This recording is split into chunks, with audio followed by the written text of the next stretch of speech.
नमस्कार मित्रांनो, IPL वरती मी आपले स्वागत करतो.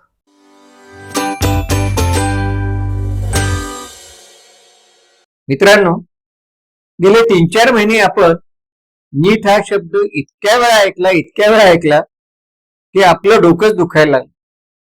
काय ही भानगड आहे, काय हा गोंधळ आहे? कारण सगळ्यांचीच काही मुलं नीट परीक्षेला नव्हती. त्याच्यामुळे ह्या नीट संदर्भामध्ये आपल्याला नीट समजून घेतलं पाहिजे असं मला सारखं वाटायचं. आणि मग कोणाकडनं समजून घ्यावं? तर एखादा क्लासवालाच आपल्याला गाठला पाहिजे. आणि म्हणून मी एखाद्या क्लासचे संचालक शोधत असताना मग मला आठवलं, अरे आपल्या जवळचेच आहेत, IPL वरती येऊन गेलेले आहेत ते. या ठिकाणी प्राध्यापक अविनाश शामराव बल्लाळ आज पुन्हा सर आपण आलेले आहात. त्यांचा मी परिचय करून देतो, मग प्रस्तावना परत करूया. ते बी सिव्हिल झालेले आहेत आणि फायनान्स मध्ये त्यांनी MBA केलेलं आहे, गणितात त्यांनी MSc केलेलं आहे आणि बोबडे बल्लाळ क्लास हे अतिशय नामवंत क्लास जे आहेत नाशकामधले, ते 1996 पासून ते चालवत आहेत. त्यामुळे क्लासचं स्वरूप, परीक्षा पद्धत, या सगळ्या गोष्टी त्यांना अंतर्बाह्य माहिती आहेत. त्यांचं सामाजिक कार्य मोठे, भाजपच्या सांस्कृतिक आघाडीचे ते संयोजक आहेत आणि गेल्या वेळेला सावरकरांवरती ते आपल्याकडे बोललेले आहेत. आज जरा वेगळा विषय तुम्हाला दिला तुमच्याच अनुभवाचा. तर या नीट बद्दल आमच्या मनात प्रचंड गोंधळ आहे. म्हणजे सर्वसामान्य लोकांना माहिती नाही की नीट म्हणजे काय, कशी असते परीक्षा, या परीक्षेचं महत्व काय. तर आपण सुरुवातच अशी करूया की नीट परीक्षा म्हणजे काय. हो सर, नमस्कार. मी प्रथमच आपल्या सर्व प्रेक्षकांना खूप खूप शुभेच्छा देऊ इच्छितो आणि एका चांगल्या विषयाला सरांनी वाचा फोडल्याबद्दल खरं मी सरांचीच अभिनंदन करतो. सर, खरंच कौतुक आहे तुमचं की हा एक ज्वलंत विषय आपल्या समाजात सध्या चर्चेला जातोय. आणि मुख्य म्हणजे या विषयी जे पेपरमध्ये, जे टीव्ही मध्ये ज्या काही बातम्या येत आहेत त्याच्यातनं कन्फ्युजन दूर होण्याआधी कन्फ्युजन वाढतंय सर. त्याच्यामुळे तुम्ही बरोबर म्हणालात की त्यातलाच एखादा की जो अनेक वर्ष त्याच परीक्षा पद्धतीच्या मार्गाने पुढे चाललाय, अशा माझ्यासारख्या व्यक्तीला तुम्ही संधी दिली त्याबद्दल खरोखरीच तुमचे आभार. सर, असं आहे की साधारण आपला विद्यार्थी, मुलगा मुलगी 8वी-9वी झाल्यानंतर पालकांना त्याच्या करिअरची चिंता असते. आणि मी 4 लोकात जेव्हा चर्चेला जातो तर डॉक्टर होण्याकडे एक कल साधारणपणे मुलांचा असतो. त्याच्यामध्ये सर पुन्हा 2 गोष्टी आहेत. एक तर आपल्या मुलांचं गणित हा विषय काही वेळेला स्ट्रॉंग असतो, काही वेळेला नसतो. तर गणित हा विषय स्ट्रॉंग नसला तर तो स्ट्रॉंग करण्याकरिता प्रयत्न करण्याऐवजी बरेच लोक असा विचार करतात की जिथे गणित नाही ती शाखा निवडावी करिअरसाठी, आणि म्हणून ते नीटची निवड करतात. तर आता हे नीट काय आहे, तर ज्यांचं गणित थोडंसं कच्चं आहे किंवा ज्यांना गणितात इंटरेस्ट नाहीये अशा विद्यार्थ्यांना जर मेडिकलला जायचं असेल तर केंद्र सरकारने भारतभरासाठी एक प्रवेश परीक्षा ठेवली. तिचं नाव नीट आहे, नॅशनल एलिजिबिलिटी एंट्रन्स टेस्ट म्हणून त्याला नीट म्हणतात. ही परीक्षा वर्षातनं एकदाच होते, ती ऑनलाईन नसते, ती पेन पेपर फॉर्म मध्ये आहे आतापर्यंत. आणि त्यामध्ये साधारण 20 ते 25 लाख मुलं दरवर्षी ती परीक्षा देतात. आणि त्याच्यामुळे त्याचा पसारा प्रचंड असल्यामुळे त्याची चर्चा खूप होती. आणि चर्चा खूप झाल्यामुळे प्रत्येकाच्या तोंडी सर ते नाव निघतं. तर त्या विषयात फिजिक्स, केमिस्ट्री आणि बायोलॉजी असे विषय 12वीला असलेला विद्यार्थी ही परीक्षा देऊ शकतो. बाकी डिटेल्स मी बोलता बोलता सांगेन. पण मी आता इतके लाख विद्यार्थी बसतात, त्यांची अपेक्षा डॉक्टर होणं अशीच आहे. हो, येस सर. पण मग एवढे मेडिकल कॉलेज आहेत का आपल्याकडे? सर, हाच मोठा प्रश्न आहे. कारण नीट पास जरी झाले तर त्यांना पुन्हा मेडिकल साठी प्रवेश लागणार नाही सर. आता थोडं मुळापासून जाऊ आपण. बोला. खरं म्हणजे भारताची लोकसंख्या 140-145 कोटी आहे. आणि म्हणायला गेलं तर आपल्याकडे भारतभरात मेडिकल कॉलेजची संख्या साधारण 850च्या आसपास आहे. ज्याच्यामध्ये सेंट्रल गव्हर्नमेंट फंडेड जसं एम्स आहे, त्यानंतर स्टेट गव्हर्नमेंटची कॉलेजेस आहेत, काही डीम टू बी युनिव्हर्सिटी म्हणून कॉलेजेस असतात आणि काही प्रायव्हेट असतात. अशा त्या प्रकारची मेडिकल कॉलेजेस आहेत. भारतामध्ये सगळ्यात जास्त आज मितीला मेडिकल कॉलेजेस ही उत्तर प्रदेशात आहे सर. बरं. त्याच्या खालोखाल कर्नाटकचा नंबर लागतो, मग महाराष्ट्र आणि तामिळनाडू. बरं. पण आपल्याकडे कर्नाटकमध्ये मेडिकलच्या सीट सगळ्यात जास्त आहे. बरं. म्हणजे जरी कॉलेजेस उत्तर प्रदेशात जास्त असली तरी सीट्स जास्त आहेत कर्नाटकात. बरं. आणि साऊथची काही काही कॉलेज खरंच उत्तम प्रतीचे आहेत. जसं मुंबईचं आपण जर म्हटलं जे हॉस्पिटल आहे, पुण्याचं बीजे मेडिकल आहे, उत्तमातली उत्तम कॉलेजेस आहेत ज्यांना 50-100 वर्षाचा अनुभव आहे सर. बरं. ब्रिटिशकालीन काही काही कॉलेजेस आहेत. तर त्यावेळची लोकसंख्या आणि त्यावेळची कॉलेजेसची संख्या ही बऱ्यापैकी थोडी मॅच होत होती. पण आता सर ते एकदम मिसमॅच आहे. त्यामुळे मोदी गव्हर्नमेंट आल्यापासून त्यांनी एम्सची संख्या वाढवली. बरं. पूर्वी मोजके 2-4 एम्स होते, दिल्लीचं मुख्य होतं, पण आता ऑलमोस्ट प्रत्येक स्टेटमध्ये एम्स निर्माण झाले. बरं. सेंट्रली फंडेड मेडिकल कॉलेज असेल त्याला एम्स म्हणतात. बरं. आणि सर असं आहे की आज घडीला आपल्याला जे वाटतं की मेडिकल शिकण्यासाठीची फी प्रचंड आहे, पण एम्स मध्ये जर ऍडमिशन मिळाली विद्यार्थ्याला तर 4-5 वर्षांचा खर्च 30 ते 35 हजार रुपये असतो. अरे वा. इतक्या तुटपुंज्या फी मध्ये तुम्ही डॉक्टर होऊ शकता. प्लस अत्यंत उच्च प्रतीचे डॉक्टर्स तिथे तुम्हाला शिकवायला असतात. बरं. ती कॉम्पिटिशन सर म्हणूनच आहे. हा, हा, फक्त हेच आहे की लोकसंख्या वाढीचा वेग आणि डॉक्टर निर्माण होण्याचा वेग सारखा नसल्यामुळे कायमच डॉक्टरांची संख्या कमी आहे. त्यामुळे कॉम्पिटिशन खूप जास्त आहे. त्यामुळे साधारणपणे सर असं आहे की 22 ते 25 मुलं जेव्हा परीक्षेला बसतात तेव्हा एका मुलाचं सिलेक्शन होतं. हा रेशो बरं. म्हणजे लढाई त्या 23 ते 25-22 बरं. मुलांमध्ये असते. एकाला ऍडमिशन मिळतं. आपल्याकडे साधारण वर्षाच्या काठी 1.5 लाख एमबीबीएस डॉक्टर तयार होतात बरं. भारतामध्ये. पण पुरेसे नाहीयेत सर. कारण त्यातले काही विदेशात शिकायला जातात आणि तिथेच राहतात. आणि दुसरा कल असा आहे की त्या डॉक्टरांना सुद्धा शहरी वातावरण बऱ्याच वेळेला आवडतं, तर खेडोपाडी सुद्धा आज डॉक्टर्सची वानवा आहे सर. म्हणजे ज्या क्वालिटीचे डॉक्टर्स पाहिजे ते खेडोपाडी नाहीयेत. तर ती एक थोडी शोकांतिका आहे. नीट परीक्षा दिल्याखेरीज तुम्हाला मेडिकलला ऍडमिशन मिळतच नाही. सर आपण जर थोडं मागच्या काळात गेलो तर पूर्वी फिजिक्स, केमिस्ट्री, बायोलॉजी पीसीबी ग्रुपमध्ये ज्याला जास्त मार्क होते त्याला त्या 12वीच्या मार्कांवर एमबीबीएस ला ऍडमिशन मिळालं. पूर्वी असं नव्हती. पूर्वी ती कधीपासून सुरू झाली सांगताच नाही. तर या नीटच्या आधी एआय पीएमटी नावाची परीक्षा होती. बरं. All India pre medical test. बरं. ती परीक्षा साधारण 88 साली सुरू झाली. बरं. आणि 88च्या आधी तर प्रत्येक स्टेटमध्ये स्वतःचा वेगळा क्रायटेरिया होता की ज्याच्या आधारे मेडिकलच्या ऍडमिशन व्हायच्या. पण सुप्रीम कोर्टाच्या लक्षात आलं की भारत हा एक देश आहे आणि विशिष्ट प्रांतातली मुलं भारतभरात जाऊ शकतात, पण ते डोमेसाईल सर्टिफिकेट आणि बाकी अनेक गोष्टींमुळे त्यांना दुसऱ्या राज्यांमध्ये ऍडमिशन नव्हतं. तेव्हा ती एआयपीटी काढली आणि प्रत्येक राज्यामध्ये 15% कोटा हा बाहेरच्या राज्यांसाठी देण्यात आला. ती एआयपीएमटी 88 साली 1988 पासून सुरू झाली आणि साधारण 2013 पर्यंत चालू होती. आणि बाकी प्रायव्हेट कॉलेजेसमध्ये स्वतंत्र त्यांच्या परीक्षा होत्या. आता याच्यात काय व्हायचं सर की विद्यार्थ्यांची फार अडचण व्हायची. कारण मला त्या गव्हर्नमेंटच्या एआयपीएमटी थ्रू ऍडमिशन मिळत नसेल तर मला माझे मार्क असून, माझी क्वालिटी असून, गुणवत्ता असून इतर अनेक राज्यांमध्ये स्वतंत्र ऍडमिशन फी भरून प्रवास करून तिथे राहून तिथे ऍडमिशनचा प्रयत्न करावा लागला. त्यात वेळ आणि पैसा आणि मानसिकता ही प्रचंड सर खर्च व्हायची. मग सुप्रीम कोर्टाच्या जेव्हा लक्षात आलं त्यांनी असा निर्णय दिला की आता हा भारत एक देश आहे, त्याच्यामुळे या एका देशात या मेडिकल कोर्ससाठी एकच परीक्षा झाली. तेव्हा त्या नीटचा उगम झाला आणि नॅशनल टेस्टिंग एजन्सी या संस्थेला ते काम देण्यात आलं. ते 2013 पासून ते सर सुरू झालं. असं तरी सुद्धा पुण्याला जे एएफएमसी कॉलेज आहे, आर्म फोर्स मेडिकल कॉलेज, आणि एक सांगतो सर, त्या मेडिकल कॉलेजला पुदुचेरीचं एक कॉलेज आहे, जवाहर इन्स्टिट्यूट आहे ती. तर त्यांच्या स्वतंत्र मेडिकल परीक्षा व्हायच्या. त्या सुद्धा त्यांनी 2019 पासून नीट खाली आले.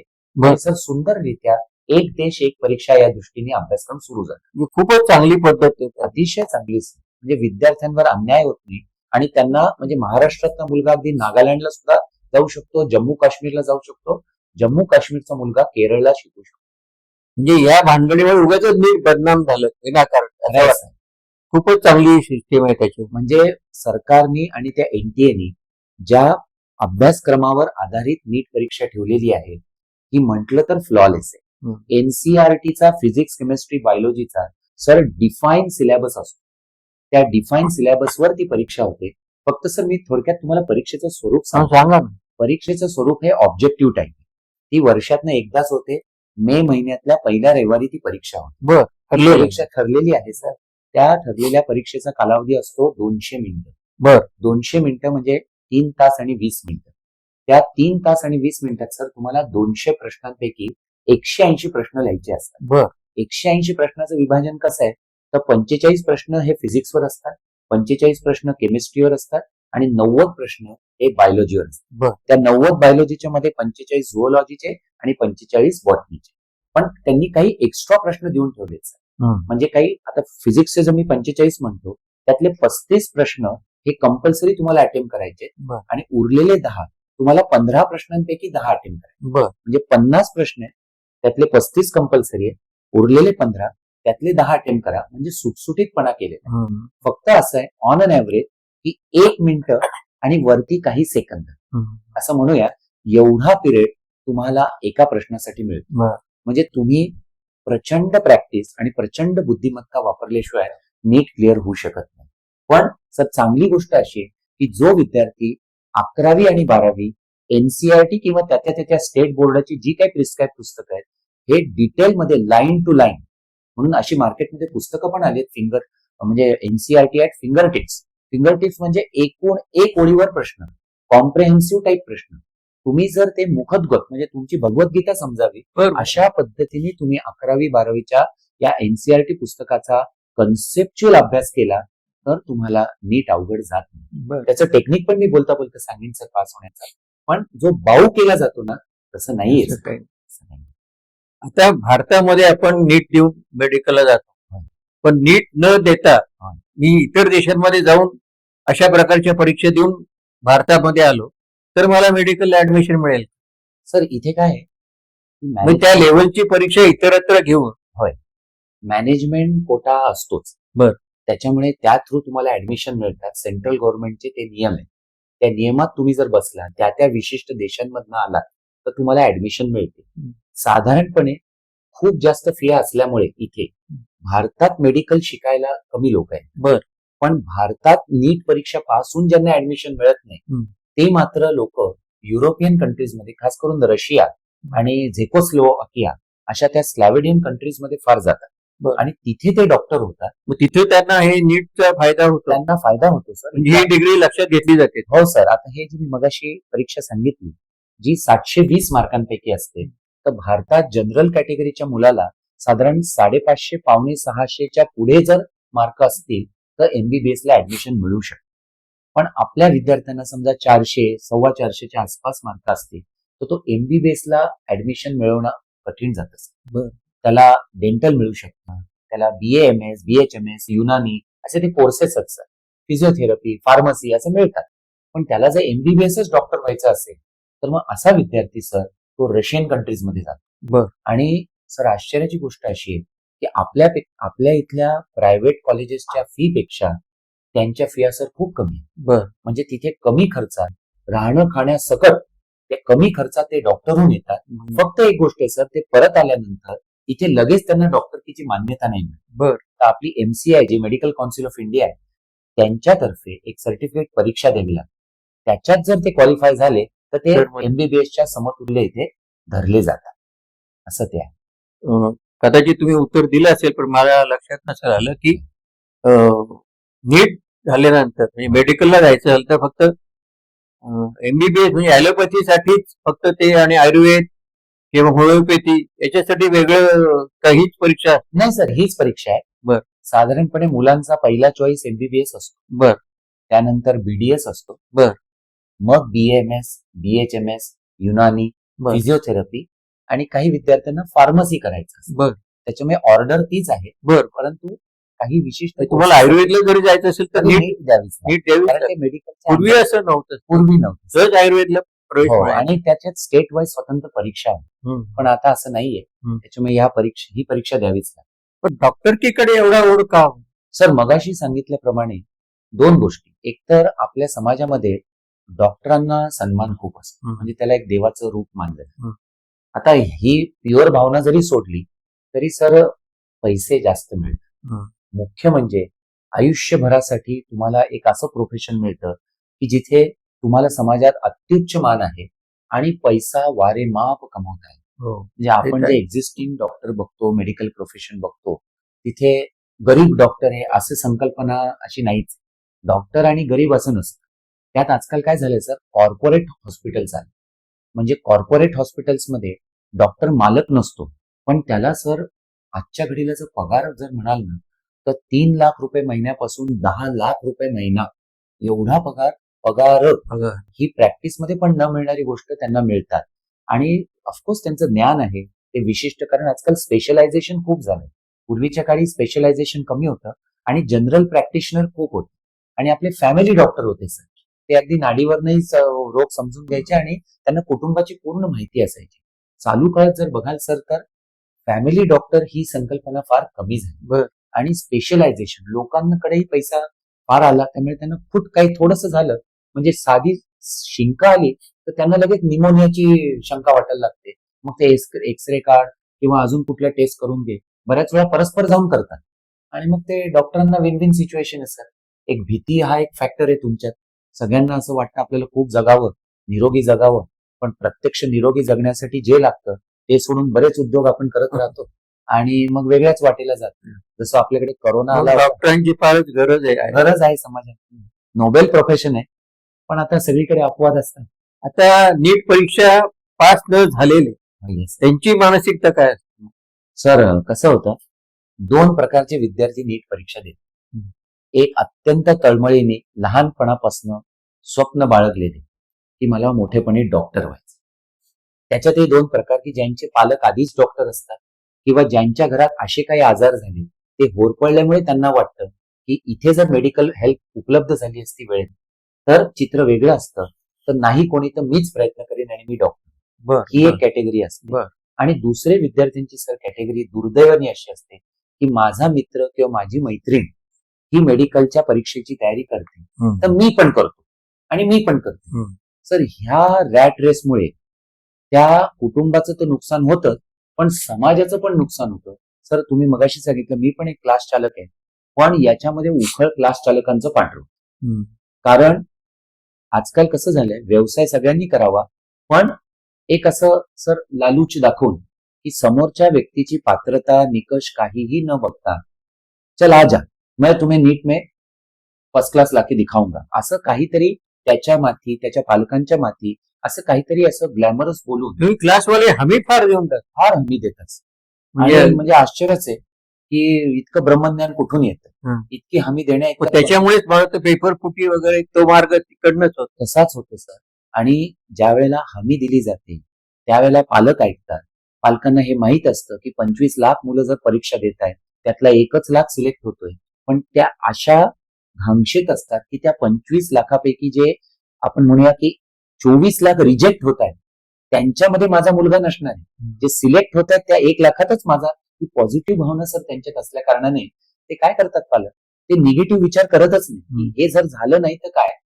हळूहळू कोर्स सुरू झाल्यावर त्या विद्यार्थ्याला कळायला लागतं की अरे आपण ज्या क्लासला ऍडमिशन घेतलीये, जिथे आपण काही हजार फी भरलीये, तिथे आपल्याला आपण डिस्कम्फर्ट फील होतो, पण सांगणार कोणाला, कारण स्वतः चॉईस घेतलेला आहे. पुन्हा सर अनेक क्लासेसमध्ये फिया परत दिल्या जात नाही. तिथे बॉन्ड पेपरवर साईन घेतात की एकदा भरलेली फी परत नाही. अशा काही कारणांमुळे सगळे क्लासेस असे नाहीच, काही अत्यंत प्रामाणिकपणे शिकवतात, खरं बोलतात आणि अशांमुळे समाज टिकून आहे. पण सगळे तसे नसल्यामुळे काय होतं सर, त्या मुलांना घरी पण सांगता येत नाही की मला झेपत नाही.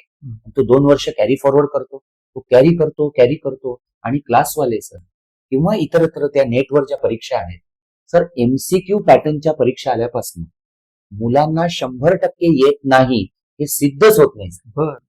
कारण ते मुलं उत्तरं टिक करतात. उत्तरं टिक झाल्यावर काही प्रश्न बरोबर येतात, काही बरोबर आले. पालकांना वाटतं याला थोड्या अजून तयारीची गरज आहे, वास्तविक त्याला येत काहीच नसतं. अशी स्थिती सुद्धा असते. आणि अशा केसमध्ये मग अजून येण्यासाठी, अजून स्कोर वाढण्यासाठी सर मग पालक त्या क्लास चालकाला गाठतात. मग तो अजून हमी देतो, मग तो अजून काहीतरी सांगतो की माझी अशी अशी स्पेशल बॅच आहे, त्याच्यात जर तुम्ही ऍडमिशन घेतली तर मी अजून कोचिंग देईन, मी असे खास पेपर तयार करतो. जे लातूरला जे काही सापडले गेले ते सर याच सगळ्या गोष्टींमुळे की पालकांच्या अशा काही ऑफरमुळे बरोबर मी माझा रेट ठरवला आणि माझं उखळ मी पांढरी करून घेतो. यात मला वाटतं मुलांपेक्षा पालकांचाच हात जास्त असतात. सर जर असं एकूण तुमच्या 100% सर. पैसा हा पालकच देणार विद्यार्थ्याला. पालकांनी जर पहिल्या फटक्यात विद्यार्थ्याला सांगितलं की तुला एथिकल मार्गानेच परीक्षा द्यायची आहे, बरोबर. हे वाम मार्ग करून. आणि सर मला कसं आवडेल की माझा मुलगा काहीतरी इलिगल काम करून कुठल्या तरी मोठ्या पदाला पोहोचलाय, सर मी सहन करू शकणार नाही. एक काहीही नाही मिळालं तरी चालेल, पण हा मार्ग आपल्याला नको. पण असे पालक नाहीयेत सर, त्यांच्याकडे पैसा आहे, त्यामुळे त्यांना इतरांना मागे सोडून माझ्याच मुलाला पुढे, किंवा मी जर ऑलरेडी एखाद्या हॉस्पिटलचा मालक आहे तर हे हॉस्पिटल कोण चालवणार, या भावनेने सर त्या केसेस झाल्या. आज जे सीबीआयच्या कस्टडीत आहेत ते हे असे पालक. आणि या अशा मोजक्यांमुळे ती नीट परीक्षा बदनाम झाली, केंद्र सरकारवर बालंट आलं, सगळं एका मंत्र्याचा राजीनामा झाला, दिल्लीत आंदोलन झालं, आणि लोकांना पेपरमध्ये येणाऱ्या बातम्यांमुळे असं वाटायला लागलं की सगळी सिस्टीम विचित्र आहे. तसं नसून पेपर फुटी होते काही नतद्रष्ट लोकांमुळे होते, पण मेजॉरिटी चांगले शिक्षक, काही चांगले क्लास चालक आणि मनापासून अभ्यास करणारे विद्यार्थी आजही आहेत. सर आम्ही बघतो मान पाठ एक हुसपर्यंत अभ्यास करतात, जीवाचं रान करतात. सर मी असे काही विद्यार्थी पाहिलेत की ज्यांच्याकडे त्यांच्या पालकांकडे कोट्यावधी रुपये आहेत सर, ते कुठेही डोनेशन भरून अभ्यास पैसा देऊन ऍडमिशन घेऊ शकले असते, पण स्वतःच्या मेरिटवर मुंबईच्या नायर हॉस्पिटलला, सायन हॉस्पिटलला सर त्यांनी मेरिटवर ऍडमिशन मागलं. मी साक्षीदार आहे सर. असे विद्यार्थी या समाजात आहेत. म्हणजे आता पैसे देऊन ऍडमिशन नाही मिळणार सर नाही, गव्हर्नमेंटनी खूप चांगल्या गोष्टी केल्या. गव्हर्नमेंटनी प्रायव्हेट कॉलेज असो नाहीतर इतर कॉलेजेस असो, प्रत्येकाला त्यांची त्यांची फी ही ठरवून दिली. बर. पण जर ती फी आपली आवाक्यात नसते, जर सेंट्रल गव्हर्नमेंट फंडेड कॉलेज असेल तर मी मगाशी म्हटल्याप्रमाणे 30-35 हजारात तुमचं शिक्षण होऊ शकतं. स्टेट गव्हर्नमेंट कॉलेज असेल तर 1,00,000, 2,00,000, 4 लाखात तुमचं शिक्षण 4 वर्षांचं होऊ शकतं. 4.5 वर्षाचा कोर्स असतो आणि 1 वर्ष इंटर्नशिप असते, म्हणजे एक 5.5 वर्ष तुमची जातात.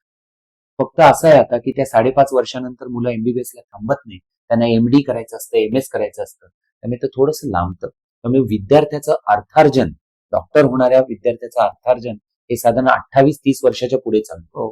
फार मोठा पिरियड जातो.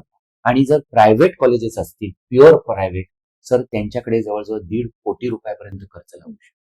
4-4.5 वर्षाचा फीचा खर्च. ते एवढी फी कशी काय घेतात सर त्यांना गव्हर्नमेंटनी परवानगी दिली नाही, ऑफिशियल परवानगी. बरं. पूर्वी डोनेशन घ्यायचे, पण पण आता नीट परीक्षा पास झाली तर नीट परीक्षा पास व्हावंच लागतं.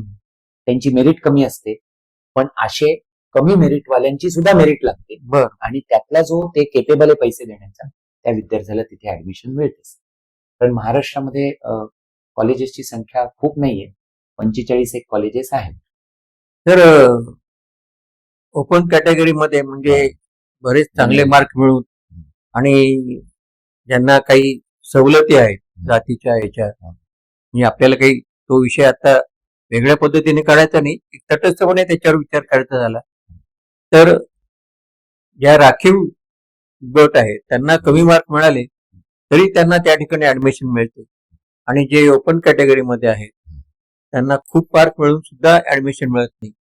तर ही जी परिस्थिती आहे तर त्या संदर्भात आपण काय सांगा. कसं झालं सर की विद्यार्थी सगळे अभ्यास करतात, एकत्र बसतात वर्गात, आणि जेव्हा रिझल्ट लागतो आणि एकाला आपण म्हणूया 400-450 मार्क आहेत आणि एकाला 650, आणि नंतर कळतं की हा 400-450च्या विद्यार्थ्याला ऍडमिशन मिळाली आणि याला नाही मिळाली. मग ती लक्षात येते अरे याची जात वेगळी होती. आता हे त्यामुळे वेळेला वाईट वाटण्याचा विषय होतो की माझी मेरिट असताना केवळ माझी जात वेगळी होती, मी जनरल कॅटेगरीचा होतो म्हणून मला ती ऍडमिशन नाही मिळाली. पण सर याचं मूळ म्हणजे विद्यार्थ्याला तो दोष देऊन उपयोग नाही, तसा दोष कोणाचाच नाहीये. सिस्टीमने त्या जातीपातीचं रिझर्वेशन ठेवल्या कारणाने ते बाबासाहेब आंबेडकरांच्या घटनेमध्ये, आपल्या राज्यघटनेमध्ये जे लिहिलेलं आहे की जे वंचित आहेत, सामाजिकरित्या वंचित आहेत, आर्थिकदृष्ट्या वंचित आहेत, त्यांना समाजाच्या बरोबरीने आणण्याकरिता या राखीव जागा ठेवल्या गेलेल्या आहेत.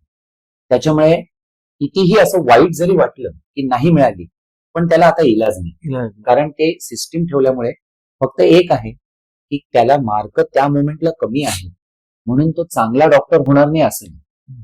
काही जणांना सर की आयुष्यात उशिरा बसते, त्यामुळे ते त्या वातावरणामुळे इतका सुंदर अभ्यास करायला लागतात आणि ते खूप पुढे जातात. आणि तीच अपेक्षा आहे की त्या विशिष्ट जातीमध्ये जर आजपर्यंत कोणीही इतका चांगला डॉक्टर झालेला नसेल आणि हा होणार असेल तर त्या समाजासाठी ती अभिमानाची गोष्ट आहे. चांगली. त्यामुळे ते रिझर्वेशन डिझर्विंग कॅन्डिडेटला मिळावं एवढीच मी प्रार्थना करेन. बरोबर. आता तुम्ही तुमच्याकडे ऍडमिशनला मुलं येतात, पालक येतात, तेव्हा तुम्ही काउन्सिलिंग करत असतात, 100% कारण हा धोका आहे ना. धोका आहे. 25 पैकी एकच पास होणार आहे, हे तुम्ही पालकांना सांगता की नाही? सर, मी रामाचा भक्त असल्यामुळे मी खोटं बोलत नाही. त्यामुळे येणाऱ्या पालकाला मार्केटिंगच्या दृष्टीने मी काहीच सांग. बर. जे सत्य आहे म्हणजे सर या काळामध्ये तुमच्या समोर ओशन ऑफ ऑप्शन्स, करिअरचे महासागर पडलेले. पण आजकाल काय होतं, 10वी पास झाल्यानंतर असं वाटतं की मेडिकल किंवा इंजिनिअरिंग दोनच ऑप्शन, असं नसून अफाट अफाट अफाट ऑप्शन सर उपलब्ध आहे. आता दुर्दैवाने आपल्या पाल्याची कुवत, कपॅसिटी, आवड, क्षमता या गोष्टींकडे लक्ष न देता पालकांना जर केवळ असंच वाटलं की यांनी इंजिनिअरिंग करावं किंवा मेडिकल करावं तर पुढे जाऊन सर ते पाल्य त्या क्षेत्रात यशस्वी होत नाही. तर त्याच्यासाठी ते काउन्सिलिंग अत्यंत गरजेचं. म्हणून मी त्यांना काही बेसिक प्रश्न विचारत असतो की त्यांच्या भूतकाळातले, कारण पाल्य पहिल्यांदा माझ्यासमोर येतो, तर त्यांना भूतकाळात 10वी पर्यंत त्याच्यावर कधी जबाबदाऱ्या टाकल्या गेल्यात का, त्यांनी विशिष्ट इयत्तेमध्ये कधी टॉप केलंय का, कुठल्या विषयात जास्त प्रावीण्य, असं करता करता त्याच्या आवडीनिवडी समजून घेऊन एक 2-3 महिन्याचा पिरियड मी सर त्यांच्याकडे मागून घेतो. बरोबर. आणि मग त्याला शिकवता शिकवता त्याचा grasping, sharpness, boldness, leadership qualities आणि त्याचं सामाजिक ओव्हरऑल वर्गातलं वर्तन याच्या आधारे मी पालकांना फीडबॅक देतो की हा कुठल्या साईडला फिट होऊ शकतो. बरोबर. सर कसं असतं, मुलं 15-16 वर्षाची असताना 11वी मध्ये येतात, तशी म्हटलं तर लहान असतात. आपल्याला वाटतं त्यांना मोबाईल चालवता येतो किंवा गाडी चालवता येते, मोबाईल वापरता येते, तर त्यांना फार कळतं. तसं नसून सर सांघिक माहितीवर फार असतं. आणि युट्यूबला अनेक व्हिडिओ असतात आजकाल, त्याच्यावर काही बंधन नाही, कोणी येतो व्हिडिओ करतो. आणि त्यामुळे काय होतं सर की ते व्हिडिओ बघतात, एआयच्या तंत्रज्ञानामुळे त्यांना तेच व्हिडिओ दिसतात आणि त्यांना असं वाटायला लागतं विशिष्ट विषयात फार करिअर. सर सध्या आता ग्लोबली जर पाहायला गेलं तर एआय मुळे सॉफ्टवेअरच्या काही नोकऱ्या गेलेल्या, तर लगेच असा एक समज करून घेतात की याच्या पुढे सॉफ्टवेअरला करिअर नाही. तर असं नाहीये. तुमचा मुलगा आता 11वीत, तो 2 वर्ष 12वी होईल, त्यानंतर 4 वर्ष तो शिकेल, त्यानंतर अजून पुढे जाईल. त्या 7-8 वर्षाच्या पिरियडमध्ये सॉफ्टवेअर कुठे जाईल, नवीन टेक्नॉलॉजी. पण हे पालकांना पुढचं भविष्य नेहमीच दिसत नसल्यामुळे, सांघिक माहितीवर ते आल्यामुळे मग ते त्यालाच मिसगाईड करतात. दुसरं, मला माझ्या काळी हे जमलं नाही तर आता माझ्या मुलाच्या रूपाने मला ते पाहायचं. सर हे अत्यंत धोकादायक वळण. प्रत्येक व्यक्ती या जन्मा आपल्याला जे जमलं ते मुलांनी करून दाखव. आणि माझ्या कंपनीत कोणीतरी हे केलं तर माझ्या मैत्रिणीचा, माझ्या मित्राच्या मुलांनी ते केलं म्हणून यांनी पण तिला हरवत किंवा त्याला हरवत. सर हे काय काय, ते काय मशीन? ही स्पर्धा योग्य नाही. सर आर्ट्स आवडतं मुलांना, त्यांना कॉमर्स आवडतं, त्यांना शेअर मार्केट आवडतं, पण आपण त्यांना ते ज्ञानच देत नाही. काही ना सर, आमचे काही विद्यार्थी फिल्म सिटीमध्ये गेले, ते डायरेक्टर झाले, इतकं उत्तम काम करतात, केंद्रीय गृह खात्यात गेले, त्यांनी सायन्स घेतलं. त्यामुळे सर एक विदेशातला आणि आपल्या इथे फरक असा आहे की आपल्याकडे आता ही 2020 साली जी नॅशनल एज्युकेशन पॉलिसी काढली त्याच्यात सर इतक्या वर्षांनी स्वातंत्र्यानंतर तुम्हाला मुभा देण्यात आली की तुम्ही तुमच्या आवडीचा विषय शिका. सर आपला आजचा मुख्य विषय नीट आहे, पण मी तुम्हाला सांगू इच्छितो सर, फिजिक्स, केमिस्ट्री आणि बायोलॉजीच्या विषयामध्ये हा जो फिजिक्स विषय आहे हा नीटच्या विद्यार्थ्यांना सगळ्यात अवघड जातो. बर. त्याचं कारण असं आहे की त्याच्यात बऱ्यापैकी गणिती बेस्ड फिजिक्स येते. आणि असा अनेक जण त्या विद्यार्थ्यांचा समज करून घेतात की तुम्ही बायोलॉजी करताय तर मॅथ्स सोडून द्या. आता गणितच सोडून दिलं तर म्हणजे एक शस्त्र आधीच खाली टाक. आता गणित सोडून दिलं त्यांना फिजिक्स जमत नाही तर ते पाठांतराकडे कळ. आणि या परीक्षा पाठांतरवादी मुलांसाठी नाही. मग त्यांचं नुकसान होतं. म्हणजे त्यांचा खूप मोठा पिरियड हा फिजिक्स मगअप करण्यात जातो कारण त्यांना मॅथमॅटिक्स येत. आणि सर मी तर त्याच्या पुढे जाऊन म्हणेन की मेडिकलला एकदा आतमध्ये गेल्यानंतर फिजिक्सचा कुठे संबंध येतो? तिथे प्युअर अॅनाटॉमी ते शिकतात, शरीरशास्त्र शिकतात, केमिस्ट्री मान्य करू की आपण खातो पितो सगळी केमिस्ट्री. अगदीच एखादा जर ऑर्थोपेडिक सर्जन झाला तर त्याला ते स्क्रू ड्रायव्हर काय काय काय काय मेटल बॉडी घेऊन करावं लागतं. पण बाकी ठिकाणी फिजिक्स किंवा एखादं तुम्ही सोनोग्राफी करताय, MRI करताय तर ते मशीन कसं चालतं ह्याची टेक्निक त्यांना शिकायची काय गरज? माणूस असतो तिथे, टेक्निशियन वेगळे असतात, रिपोर्ट कळला पाहिजे. सर त्यांची प्रचंड एनर्जी आणि प्रचंड मॅन अवर्स हा फिजिक्स विषय शिकण्यात जातो. मग अभ्यासक्रम बदलायला पाहिजे. बदलायला पाहिजे. मुलांची जर मला डॉक्टर व्हायचंय तर मी मुख्यत्वे तर बायोलॉजीवर मग 11वी-12वी पासूनच याची सुरुवात सुरुवात करायला पाहिजे. गव्हर्नमेंट आत्ताशी एनईपी आलंय. पुढच्या काळात आता एवढे व्हिडिओ आहेत, एवढे एक्सपर्ट आहेत, पण कोणी हे सांगत नाही. नीटवर बोलतात पण हे सांगत नाही त्या फिजिक्सची काय गरज आहे, त्याची काय. सर मी स्वतः इंजिनियर झालो, मास्टर्स केलं आणि सगळं केलं. सर आमच्या इंजिनिअरिंगच्या एंट्रन्स जेई परीक्षा असते, ऍडव्हान्स परीक्षा असते. अनेक जण कॉम्प्युटर सायन्स जातात, सिव्हिल होतात, बऱ्याच इंजिनिअरिंगच्या भरपूर ब्रँचेस आहेत. तर पुढे जाऊन केमिस्ट्रीचा सुतराम संबंध नाही आणि 2 वर्ष प्रचंड प्रमाणात केमिस्ट्रीचा अभ्यास करतात. ऑर्गॅनिक केमिस्ट्री रटतात, फिजिकल केमिस्ट्री तरी थोडं गणित असतं, इनऑर्गॅनिक केमिस्ट्री सर इतकं जास्त अभ्यास करतात, नंतर जाऊन त्याचा कुठेही सर काही इतके मॅन अवर्स वाया जातात सर. अरे आणि त्यांच्या त्या 16 ते 18 या वयोगटामध्ये सर मुलं खाणं पिणं विसरतात, खेळ विसरतात, ते त्यांच्या पालकांपासून तुटक राहतात. सर आपण काय समाज घडवतो. अरे. ते ना शिवाजी महाराज वाचत, फार ना ते त्यांचं लोकमान्य टिळक वाचत, ना सावरकर वाचत, ते ना घटना वाचत, ना त्यांना फायनान्स कळत. सर ही मुलं फक्त डिग्र्या घेतात आणि त्या स्पर्धेमध्ये अडकतात आणि मी मी मी माझं करत राहतात. असा समाज कसा काय सर. फार चांगला देशाला हा पुढे विषय तुम्ही हो ना सर. आता समारोपाकडे येताना मांडलेला आहे. सर आता मगाशी मी म्हटलं की थोडस एक दोन प्रश्न राहिलेले आहेत. तर इकडं जर ऍडमिशन मिळाली नाही आणि खाजगी ह्याच्यातही मिळाली नाही बरोबर. काय तर त्यांनी पुढे काय करायचं. खरंय सर. सर जीवाचं रान करून ज्या वेळेला विद्यार्थी परीक्षा देतो त्याला चांगले मार्कही मिळतात, पण ते मार्क आपल्याकडच्या गव्हर्नमेंट कॉलेजमध्ये घेण्यासाठी पुरेसे नसते. तर विद्यार्थ्यांना वाईट वाटतं. त्याच्यात सर मुलं 2 पर्याय निवडतात. एक म्हणजे माझ्या माहितीत अनेक जण ती परीक्षा रिपीट करतात. कारण असं आहे की नीट परीक्षा कोणी द्यावी तर ज्याचं वय 17 वर्षाच्या पुढे आहे. मग पुढे किती अनलिमिटेड अटेम्प्ट गव्हर्नमेंटने दिले. बर. म्हणजे तुम्हाला पुढे किती 1, 2, 3, 5 तुम्हाला लागेल तेवढे अटेम्प्ट, वयाचं बंधन नाही. पहिला मुद्दा. दुसरा मुद्दा की 12वीला तुम्हाला पीसीबी मध्ये 50% मार्क पाहिजे, तेवढे तर मिळतात. आता जर त्या विद्यार्थ्यांनी ड्रॉप घ्यायचं ठरवलं आणि रिगरस अभ्यास केला तर प्रोबॅबिलिटी असते की त्याला पुढच्या वर्षी चांगलं कॉलेज मिळेल. पण समजा 1 वर्ष वाया घालवायचं नसेल या पद्धतीने तर त्यांनी काय करावं. तर गव्हर्नमेंटला नाही मिळाली तर आपल्याकडे अनेक प्रायव्हेट कॉलेजेस आहेत. फक्त त्यांची फी परवडणाऱ्याच्या कॅटेगरीत आहे की नाही हे त्या त्या विद्यार्थ्यांनी आणि पालकांनी ठरवावं. कारण ती फी सामान्य नाही. जर आपण गव्हर्नमेंटच्या कॉलेजच्या फीचा विचार केला तर ती 1,00,000, 1,50,000 आणि 4-5 लाखात तुमचं पूर्ण मेडिकलचा 4 वर्षांचा खर्च निघतो. पण तेच प्रायव्हेट म्हटलं तर किमान 40 लाखापासून 1.5 कोटी रुपयांपर्यंत तुम्हाला तो खर्च आहे. तर ज्याची त्याची आर्थिक क्षमता बघून त्यांनी ते ठरवा. पण त्याच्यातही दुसरा मुद्दा आहे की मार्क तुमचे एमबीबीएस ला पुरेसे नसतील पण ते बीडीएस ला पुरेसे असतील, ते बीएमएस ला पुरेसे असतील, खाली ज्या काही ब्रँचेस आहेत मेडिकलच्या त्याच्यात पुरेसे असतील तर तुम्ही तुमच्या करिअरच्या वेगळ्या वाटा निवडू शकता. तर शेवटी करिअर असा विषय आहे की सुरुवातीला जसं आपण लग्न करून एखादी सुनबाई घरात येते, सुरुवातीला कल्पना नसते की ते घर कसं आहे, पण नंतर ती स्वतःच एक विश्व उभारते. त्यांची कुटुंबाची साथ आणि स्वतःची इनहरंट टॅलेंट. तसं एकदा त्या समजा मला एमबीबीएस ला नाही मिळालं, मी डेंटलला घेतली तर डेंटल हे काही कमी दर्जाचं नाहीये. कारण आज आपण उभे राहतो ते अन्न खाल्लं आणि अन्न खातो ते चावून चावून खातो म्हणून. तर दातांना आजकाल एक म्हणजे माझ्या असं काही नातेवाईकांनी नुकतेच ज्यांचं वय 85 नाही 93 वर्ष वय आहे, त्यांनी नुकतीच 93व्या वर्षी स्वतःची छान पैकी बचळी 4 लाख रुपये खर्च करून बसवली सर. म्हणजे पैशापरी पैसा. करिअर हे सर्वत्र असल्यामुळे नाही एमबीबीएस पण दुसऱ्या ब्रँचेसमध्ये तुम्ही करिअर घडवू शकता. दुसरा एक महत्वाचा असा विषय आहे की आपल्याकडे पुण्याच्या जवळ खडकवासलेला आपल्याकडे आर्म फोर्स मेडिकल कॉलेज आहे. त्या आर्म फोर्स मेडिकल कॉलेजमध्ये सुद्धा नीट थ्रू ऍडमिशन होतात. बर. आणि सर तिथे तुम्हाला देश सेवेची संधी मिळते. बर. म्हणजे तुम्ही एमबीबीएस होता होता तुम्हाला कर्नल, मेजर या दर्जाच्या पदांपर्यंत पोहोचताय. फारच छान.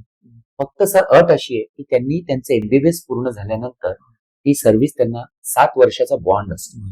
त्या बॉन्ड मध्ये त्यांना काम करावं लागतं. सर पगार पाणी उत्तम मिळतं, उत्तम फॅसिलिटीज मिळतात, राहणं, खाणं, पिणं, तिथे काय फिरणं, आर्मी सुट्ट्या, मध्ये म्हणजे काय आर्मीमध्ये एक आणि देशाभिमानाची गोष्ट आहे. फक्त जर बॉन्ड तुम्ही जर तोडला तर तुम्हाला ऑफकोर्स तो बॉन्ड तोडल्याची जी काही किंमत आहे ती द्यावी लागणार. पण अदरवाईज भारतभरामध्ये जिथे काही सैनिकी छावण्या आहेत, हॉस्पिटल्स आहेत, तिथे एका दर्जेदार नोकरीची संधी मिळेल. म्हणजे देशसेवा प्लस मेडिकल प्रोफेशन हे तुम्हाला आर्म फोर्स मेडिकल कॉलेजमध्ये मिळू शकतं.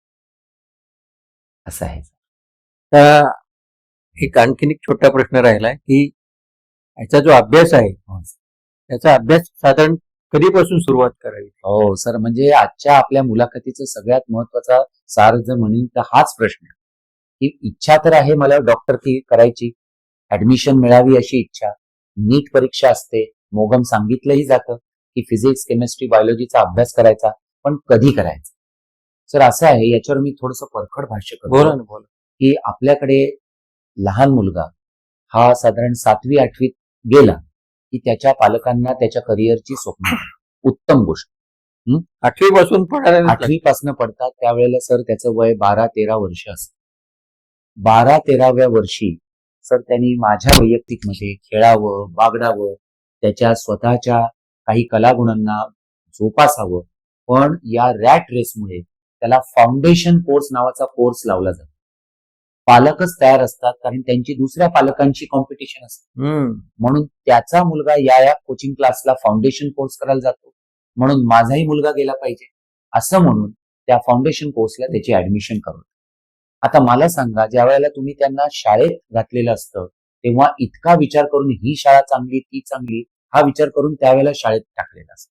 मग ती उत्तम शाळा, त्या उत्तम शाळेतले उत्तम शिक्षक, मुलं कमी अशा ठिकाणी जे शिकवतात ते फाउंडेशन नाहीये का? मग ते जर फाउंडेशन नाही असं तुम्हाला वाटतं, मग एवढा सर्वे का केला आधी? मग तो उत्तम फाउंडेशन शाळेत शिकतो, तो सकाळी 7 वाजता शाळेत जातो, 3 वाजता घरी येतो, कसा बसा जेवतो आणि नंतर त्याला परत फाउंडेशन कोर्सला सांगतो 8 वाजता घरी येतो. त्या मुलाचं बालपण हे पालक हिरावून घेतात. अगदी माझं या दृष्टीला सर खूप आक्षेप आहे. त्यामुळे हे फाउंडेशन मी समस्त पालकांना या मार्फत सांगू इच्छितो की तुमच्या शाळेमध्ये त्या मुलांना जे शिकवलं जातं ते उत्तमरित्या समोर असलेला अभ्यास करणं हेच फाउंडेशन. त्याच्यात वेगळा अभ्यास करण्याची बुद्धी जागवण्यापेक्षा आहे तोच अभ्यास उत्तमरित्या ग्रास्प करून, तेच छान पाठांतर करून, तेच जेव्हा विचारलं जाईल तो रिप्रोड्यूस करू शकला, तेच फाउंडेशन झालं. सर आपला सिलेबस डिझाईन केलाय अतिशय श्रेष्ठ लोकांनी. त्यांनी त्या विद्यार्थ्यांच्या वयोगटाचा विचार करून 8वीला हा सिलेबस, 9वीला हा सिलेबस, 10वीला हा सिलेबस असा तो उत्तर आपल्या मेंदूच्या क्षमतेनुसार तो सिलेबस ठेवला. आपण त्याला एक्स्ट्रा लोड देऊन उपयोग नाही. सर आयुष्यामध्ये करिअर तर होतच, पण तुम्हाला जगण्यासाठी कला पण आवश्यक असते. नाहीतर हे मूल एकटं पडतं आयुष्यात. ती कला तो कधी जोपासेल? ज्या वेळेला त्याचा मेंदू खूप शार्प आहे, ती 8वी 9वी 10वीची वर्ष, त्याला गाणं शिकू द्या, त्याला तबला वाजवू द्या, त्याला एखादा खेळ खेळू द्या. ते सोडून जर मी करिअरसाठी फाउंडेशन करतो, हे काही इतकं उत्तम नाही. तर मी समस्त पालकांना सांगतो की 11वी ही नीटचा अभ्यास करण्यासाठीची खरी उत्तम सुरुवात आहे. 10वीला त्या मुलांनी चांगला अभ्यास केलेला आहे, उत्तम मार्क मिळवलेले आहेत, स्वतःला सिद्ध केलेलं आहे, त्याचं पोटेन्शियल सिद्ध झालंय. आता त्याला दिशा देण्याची गरज आहे. चांगला उत्तम शिक्षक, मग तो उत्तम क्लास असेल, अनुभवी शिक्षक असेल, आपल्या घराच्या आजूबाजूला असोला, नाहीतर एखादा ब्रँडेड असेल, तुम्ही सर्वे करा, शिक्षकांशी बोला, ब्रँडच्या जास्त नादी लागू नका, त्या ब्रँड मधल्या शिक्षकाशी बोला. तो जर योग्य वाटला तिथे ऍडमिशन घ्या आणि त्यांच्या नोंद पाथने आपल्या मुलाला पाठवा. सर सातत्य दाखवलं. एनसीईआरटीचा जो फ्रेम केलेला सिलेबस वारंवार केला, मगाशी म्हटल्याप्रमाणे त्याला भगवद्गीता समजलं आणि त्याचं पुन्हा पुन्हा पुन्हा वाचन केलं. सर 2 वर्ष पुरेसे असतात. कन्सेप्च्युअल अभ्यास करण्यासाठी आज मार्केटमध्ये प्रचंड प्रमाणात मटेरियल अवेलेबल आहे. पण उगाच दासबोधात सांगितल्याप्रमाणे खंडीभर पुस्तकं गोळा करू नये. एकाच पुस्तकाचं पुन्हा पुन्हा पारायण करावं. आजकाल एआयच्या जमान्यामध्ये नेटवर पण काही परीक्षा पद्धती उपलब्ध आहेत, काही ऑनलाईन कोर्सेस घ्यावे. पण आपण त्याचा रेकॉर्ड ठेवत जावा की मला 11वी संपता इतकं येतंय, खरंच येतंय का, की मला रिव्हिजनची गरज आहे. असं दर 3 महिन्यांनी स्वतःला विचारत जर आपण पुढे गेलो तर आपण शेवटाकडे येताना मागच्या 5 ते 8 वर्षांचे पेपर आधी स्वतः सोडवावे, 3-4 पेपर बघून बघून सोडवावे, जेणेकरून कंटेंट येते की नाही हे समजेल. नंतरचे पेपर स्पीड मॅटर्स. पण सर ह्या परीक्षांमध्ये वेळेशी तुमचं स्पर्धा असते, त्यामुळे आपल्याला वेळेत येतं की नाही हे बघावं. आणि सर मी एक अतिशय महत्वाची टीप आपल्या प्रेक्षकांना देतो, यानंतर ते म्हणजे ही परीक्षा 2 वाजता दुपारी असते. ती साधारण 5:20 ती परीक्षा असते. म्हणजे बघा, हा जो पिरियड आहे हा गव्हर्नमेंटनी पहिल्यापासून ठेवलेला पिरियड आहे.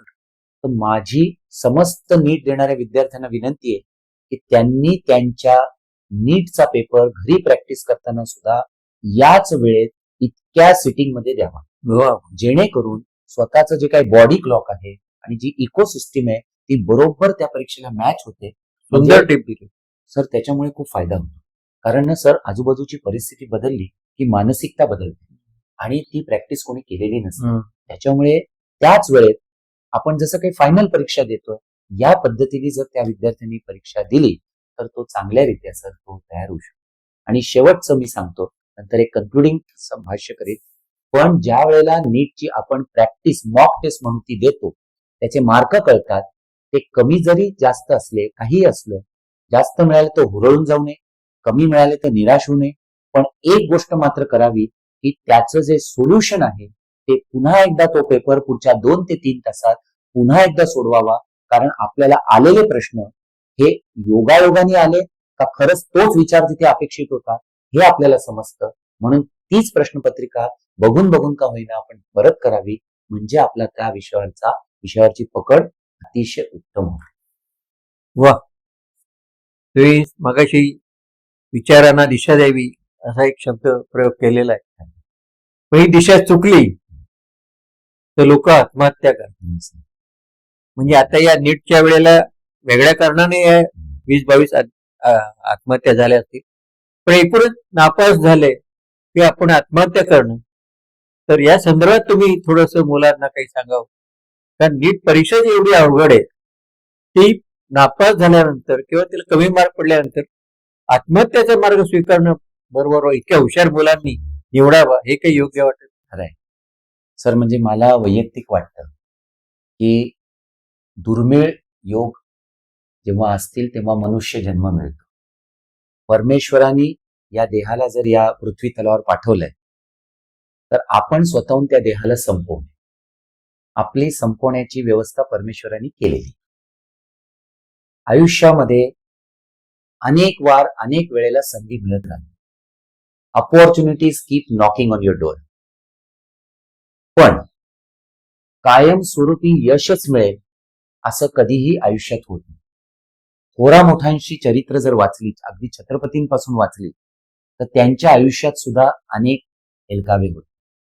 बऱ्याच वेळेला साक्षात श्रीकृष्णापासून जर बघाल तर अनेक वेळेला त्यांच्यावर अनेक अडचणी आल्या, पण त्याच्यावर त्यांनी मात केली. त्यामुळे आत्महत्या करू ज्यांच्या झाल्या त्यांच्या प्रती मी संवेदना व्यक्त करतो, पण ते उचललेलं अतिशय चुकीचं पाऊल होत असतं. त्याच्यात या नीट परीक्षेमध्ये ती लीक झाली म्हणून काहींनी फ्रस्ट्रेट होऊन आत्महत्या केली, हे अतिशय दुर्दैवी आहे. वास्तविकरित्या गव्हर्नमेंटनी इतकं सुंदर पाऊल उचललं होतं की स्वतः गव्हर्नमेंटनी सीबीआय आणि स्टेट पोलिसला लावून ते लीक झालेल्या परीक्षेचा शोध घेतला आणि ती परीक्षा त्यांनी कॅन्सल केली आणि पुन्हा चांगल्या वातावरणात घेण्यासाठी त्यांनी प्रयत्न केले आणि यशस्वीरित्या ती परीक्षा त्यांनी घेऊन दाखवली. म्हणजे आपल्याला पुन्हा एकदा 1-1.5 महिन्यांनी संधी मिळणार होती. दुसरं सर, जरी या नवीन झालेल्या परीक्षेत समजा जरी तुमचं काही झालेलं नसतं तरी एनटीएने सर आणि गव्हर्नमेंटनी तुम्हाला एज लिमिट ठेवलेलंच नाही. तुम्ही जर त्या तोडीचे स्वतःला अभ्यासू समजत असाल आणि जर तुम्हाला वाटते की नाही मला डॉक्टर व्हायचंच आहे, तर तुम्हाला डॉक्टर होण्यापासून कोणीही रोखू शकत नाही.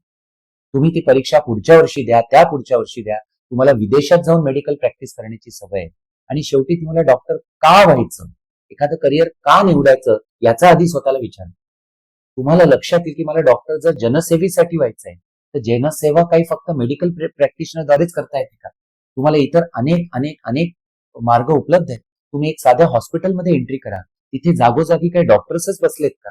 तुम्ही तिथे बघाल तर तुम्हाला एन नंबर ऑफ टेक्निशियन्स दिसतात, नर्सिंग झालेल्या नर्सेस असतात, वॉर्ड बाय असतात, काही मशीन चालवणारे टेक्निशियन असतात, प्रचंड संख्या पॅथॉलॉजिकल लॅब्स असतात सर. तुम्हाला इतर अनेक मार्गामार्फत आपल्या पेशंटची सेवा, नागरिकांची सेवा, समाजाची सेवा करण्याची संधी उपलब्ध आहे. समजा आपण मेडिकल फील्ड पण सोडून दिलं तरी ओशन ऑफ करिअर अवेलेबल असताना माझ्या प्रिय विद्यार्थी मित्रांनो, हे असं टोकाचं पाऊल तुम्ही अजिबात उचलू नका. मी अत्यंत गांभीर्याने ही गोष्ट सांगतो की परमेश्वर आपल्याला वारंवार विविध संधी उपलब्ध करून देतो आणि कुठली ना कुठली संधी आपल्यासाठी असते. आपली मानसिकता पॉझिटिव्ह ठेवा. आपल्याला या भारत मातेसाठी खूप मोठं कार्य करायचंय म्हणून या पवित्र भूमीवर आपला जन्म झालाय, ही मानसिकता बाळगा. माझी आई, माझे वडील, माझे भाऊ बहीण, मित्र माझी कुठे ना कुठे वाट बघतायत. त्यांचं भलं करण्यासाठी मला काहीतरी केलं पाहिजे. मी टप्प्याटप्प्याने मोठा होऊ इच्छितो. एखाद्या परीक्षेतल्या अपयशाने माझी ते किंमत करणार नाही आणि म्हणून मी त्यांच्या संभाव्य कमेंट्सना घाबरून की जे ते कधीच करणार नव्हते, भीतीपोटी, लाजेपोटी स्वतःचं जर जीवन संपवणार असू तर माझ्या पश्चात त्यांची अवस्था काय होईल हा एक विचार मनात आणा. मित्रांनो, कुठलीही गोष्ट करण्याआधी आपल्या प्रियजनांशी, मैत्रिणीशी, मित्राशी, आईवडिलांशी, वडीलधाऱ्यांशी, शिक्षकांशी जर थोडी चर्चा केली तर अशा अत्यंत गंभीर प्रश्नातनं तुम्हाला निश्चित मार्ग मिळेल. मल्हार सर, इतके सुंदर आपण तासभर जवळपास ही मुलाखत चाललेली आहे. जरा तुम्हाला लांबल्यासारखे वाटेल पण प्रत्येक क्षण या मुलाखतीतला इतका श्रवणीय आणि उद्बोधक झालेला आहे की ज्यांची मुलं 4थीला असो, 5वीला असो किंवा 11वी 12वीला असो किंवा नीटच्या परीक्षेला असो, त्या सर्वांनी ही मुलाखत जरूर ऐकावी आणि आपल्या इतर मित्रांनाही ती जरूर पाठवावी. अशी ही अतिशय उद्बोधक सर्वांगीण बहुआयामी अशी ही मुलाखत झालेली. मी सुद्धा त्यांच्याशी हे सगळं बोलणं ऐकताना खूप भारावून गेलो होतो.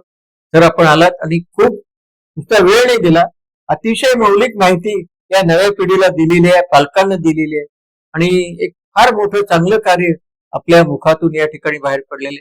मी पुन्हा एकदा आपल्याला धन्यवाद देतो आणि असेच ऐलपेलवरती येत राहा अशी विनंती करतो आणि थांबतो. मित्रांनो, जरूर ऐलपेलला सबस्क्राईब करा आणि ही मुलाखत जरूर इतरांना पाठवा हीच कळकळीची विनंती करतो आणि थांबतो. नमस्कार. धन्यवाद.